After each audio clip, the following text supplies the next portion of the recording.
Oi, Eliane, bom dia. Oi, bom dia, Raíssa e Carolina, ouvintes. Bom dia, Eliane. É muita coisa para a gente falar hoje nesses próximos minutos.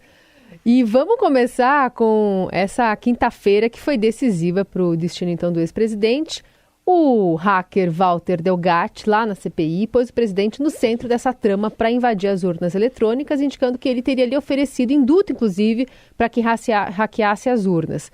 A gente vai ouvir um trechinho da fala dele, falando especialmente sobre assumir uma autoria de crime a partir dessa participação envolvendo no grampo, de um suposto grampo que teria sido colocado nas comunicações do ministro Alexandre de Moraes. Eu falei com o presidente da República e, segundo ele, eles haviam conseguido um grampo, que era tão esperado à época, do ministro Alexandre de Moraes. Segundo ele, esse grampo foi realizado já, que teria conversas comprometedoras do ministro, e ele precisava que eu assumisse a autoria desse grampo. Lembrando que, à época, eu era o hacker da Lava Jato, né? Então, seria difícil a esquerda... Questionar?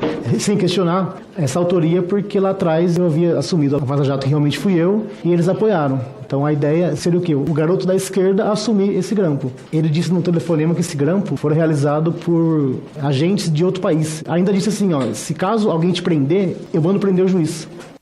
Bom, Eliane, muitas das falas, precisam ainda ser embasadas com fatos, enfim, com comprovação. Fato que o próprio Delgatti deve depor hoje na Polícia Federal, mas são informações muito chocantes mesmo. São chocantes e tem um efeito político, jurídico muito, muito fortes, né? Esse hacker, Walter Delgatti, ele jogou o Bolsonaro no meio da fogueira, enfim, e linkou o Bolsonaro com toda a conspiração contra as eleições. Então vamos lá, né? O hacker, esse Delgatti, disse que, primeiro, foi ao Palácio da Alvorada, que é a residência oficial do presidente da República. O então presidente Bolsonaro conversou com ele e ofereceu mundos e fundos, inclusive para ele assumir um suposto grampo de agentes estrangeiros nos dados do ministro Alexandre de Moraes do Supremo Tribunal Federal. E aí, se o Delgatti fosse preso, o que o Bolsonaro diz? Se você for preso, eu prendo o juiz. Primeiro que o presidente da República não tem nem poder para prender ninguém, né? Muito menos um juiz. Depois, o Delgatti também conta que o Bolsonaro é que o encaminhou ao Ministério da Defesa. Ao Ministério da Defesa, que não tem nenhum registro de entrada de Delgatti hora nenhuma. E aí ele explica que entrou pela garagem, pelo subsolo, escondidinho, e que participou de 5 reuniões com a Comissão de Militares da Ativa, formada pelo Bolsonaro, para desacreditar o Tribunal Superior Eleitoral, TSE, e as urnas eletrônicas. E ele disse também que chegou a se encontrar com o então ministro da Defesa, general Paulo Sérgio. E mais, o hacker disse na CPMI, transmitida ao vivo para todo o Brasil, que aquele relatório fajuto da Comissão de Militares, da Comissão da Defesa, que foi enviado ao TSE antes das eleições, foi praticamente ditado por ele. Então é uma coisa assim, sabe, muito chocante, um hacker condenado por peculato, né? Tá dentro do Palácio da Alvorada, tá conversando com o presidente da República, tá no Ministério da Defesa, conversando com o general, ministro da Defesa, participando de comissão oficial de militares da Ativa. E para que servia essa comissão? Olha só, gente, como as coisas casam entre elas. A comissão de militares foi criada contra o TSE, contra as urnas eletrônicas, contra as eleições e contra a democracia, portanto.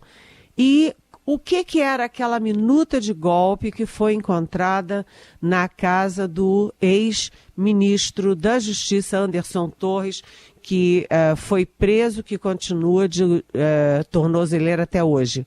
A minuta de golpe exatamente para fechar o TSE, ter uma intervenção no TSE e criar uma comissão mista de civis e militares para, enfim, anular o resultado das eleições.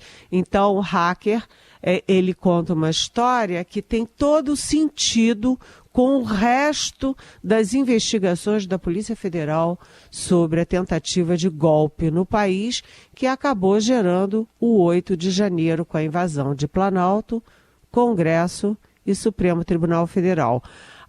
O hacker, ele já tinha dado 2 depoimentos à Polícia Federal sobre essas questões todas e já tinha deixado um pendrive segundo ele, com as provas lá na Polícia Federal. Mas a Polícia Federal disse que ele falou muito mais na CPMI do que no depoimento oficial à polícia. Então ele foi chamado, e foi chamado rapidinho, porque hoje tem novo depoimento de Walter Delgatti à Polícia Federal. Tudo bem, vamos acompanhar porque o dia ainda promete. Aliás, está ocorrendo inclusive a operação da Polícia Federal contra atos golpistas. Foi preso até o comandante da Polícia Militar do Distrito Federal, que a gente informou agora mais cedo. Mas queria que você falasse também de outro aspecto, Eliane, essa confissão anunciada ontem pelo advogado do tenente-coronel Mauro Cid. Que mais que vem por aí? Pois na verdade, essa confissão do tenente-coronel da Ativa Mauro Cid, ela foi já anunciada pelo novo advogado, o terceiro advogado do Mauro Cid, que é o grande criminalista César Bittencourt, anteontem, porque ele foi à Globo News e deixou claro. Eu, inclusive, falei aqui ontem na Rádio Eldorado e escrevi a coluna sobre isso. Ele disse o seguinte: olha, o meu cliente, Mauro Cid, é um militar cumpre ordens. Bem, aí ele disse, vai ficar claro quem é quem. Bem, o Mauro Cid é quem cumpre ordens e quem executa. E quem é que manda? Era o chefe do Mauro Cid, que era o presidente da República, Jair Bolsonaro. Né? Então tem o executor e o mandante dos crimes. Na verdade é isso. E o Bittencourt, ele diz que não é delação premiada, que é confissão. Mas imagina o que vai acontecer. Na verdade, o Mauro Cid segurou as pontas muito tempo, durante meses, né? Ele ficou matando no peito, mas aquela busca e apreensão na casa dele, na casa do pai dele na semana passada, e também a reação da mulher dele, que está muito desestruturada emocionalmente, aí quando veio a família, é sempre assim, né? A família falou mais alto. Então, entre Bolsonaro e a família, o Mauro Cid está ficando com a família. Agora, imagina o que ele tem para contar, porque ele tem toda a questão de compra e venda das joias no exterior. Ele tem toda a história da falsificação de atestados de vacina.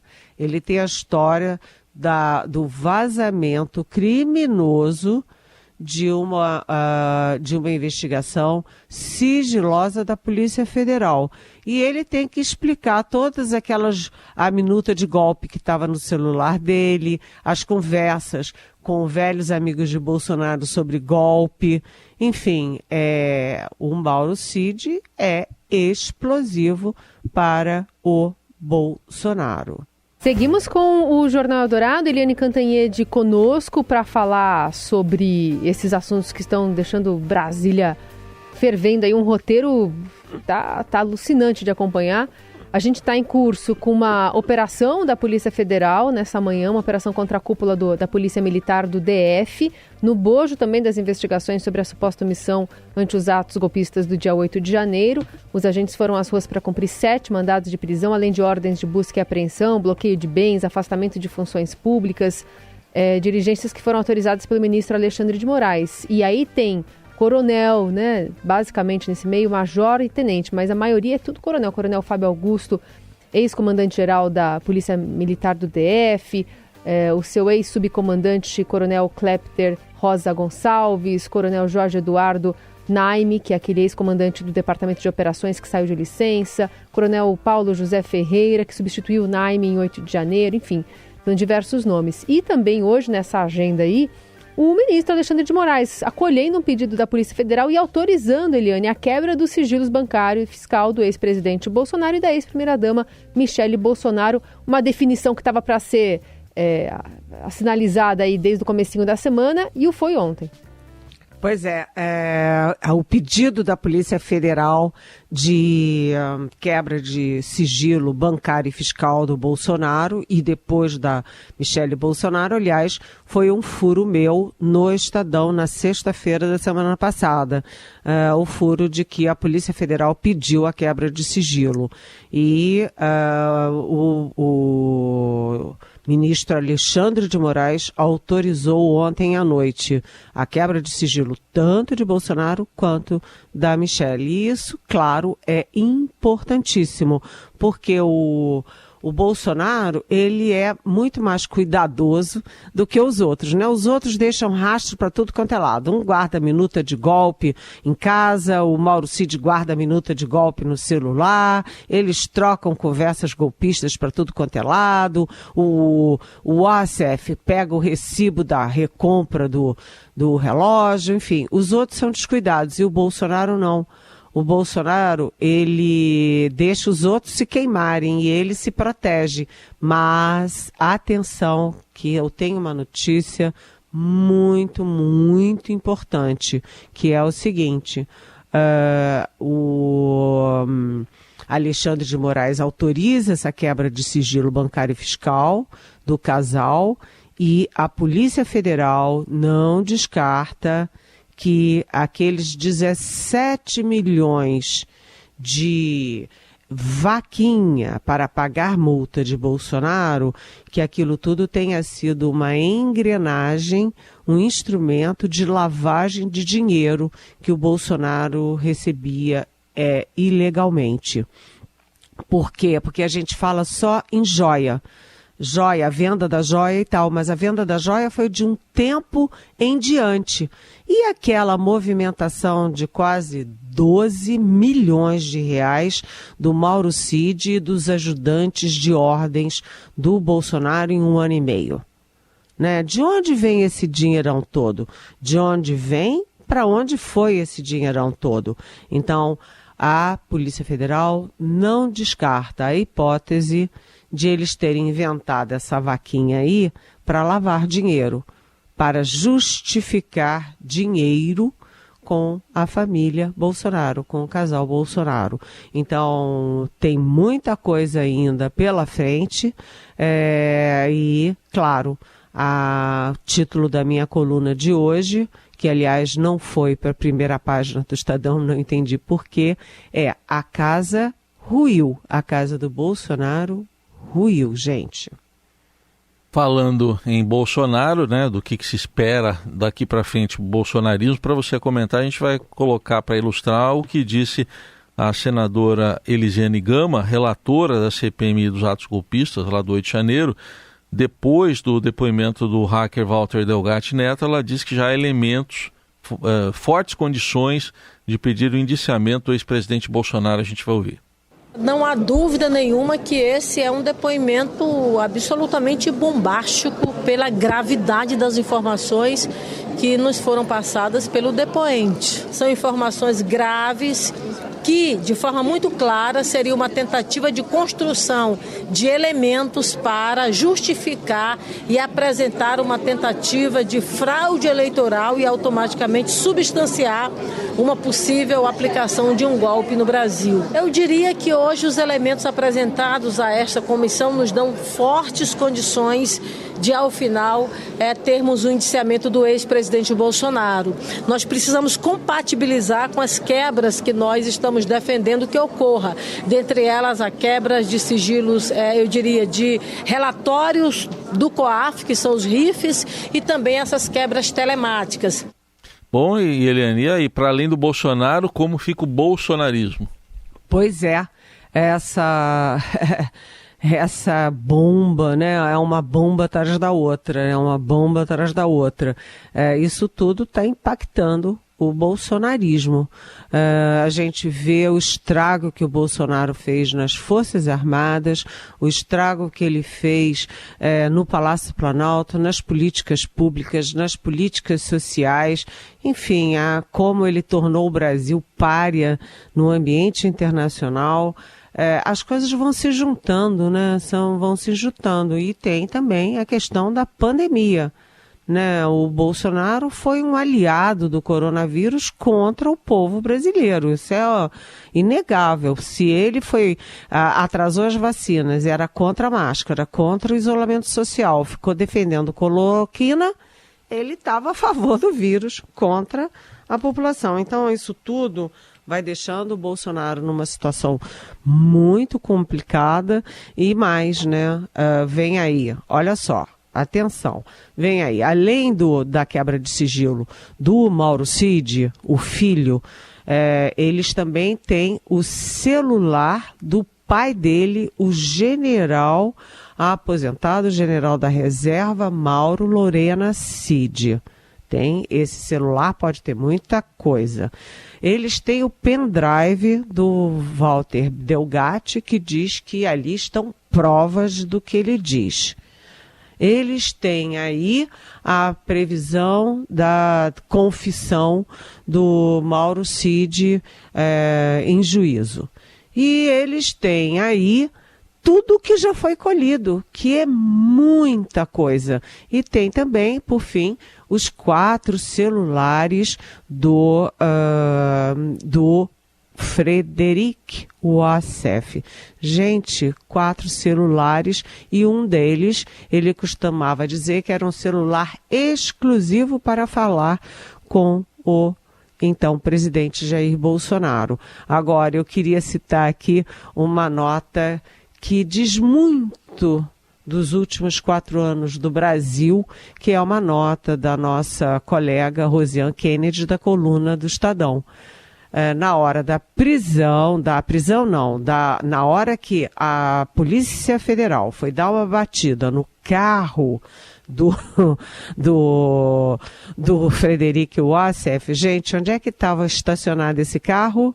Numa vaga de pessoas com deficiência. Ou seja, isso diz muito da identidade dessa gente toda.